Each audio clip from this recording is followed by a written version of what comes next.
A History of the American People by Paul Johnson. The title page bears a quotation from Shakespeare's Twelfth Night, "Be not afraid of greatness." Act 2, Scene 5. The book is dedicated to the people of America, strong, outspoken, intense in their convictions, sometimes wrong-headed, but always generous and brave, with a passion for justice no nation has ever matched. Preface. This work is a labour of love. When I was a little boy, my parents and elder sisters taught me a great deal of Greek, Roman and English history, but America did not come into it.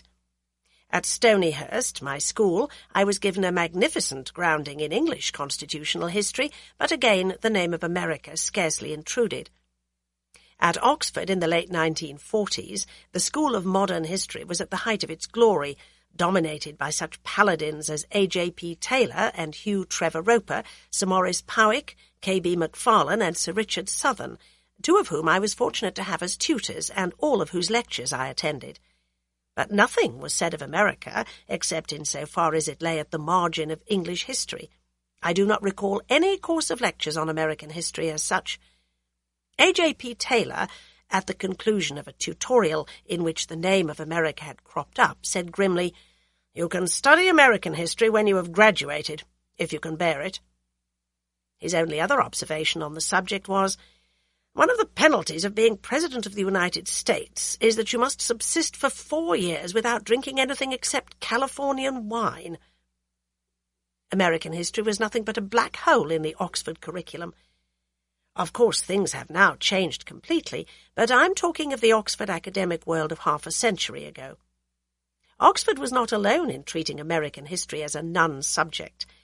Reading the memoirs of that outstanding American journalist Stuart Alsop, I was intrigued to discover that when he was a boy at Groton in the 1930s, he was taught only Greek, Roman, and English history.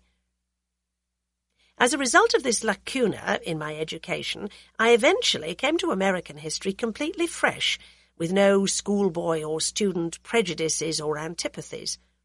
Indeed, my first contacts with American history were entirely non-academic.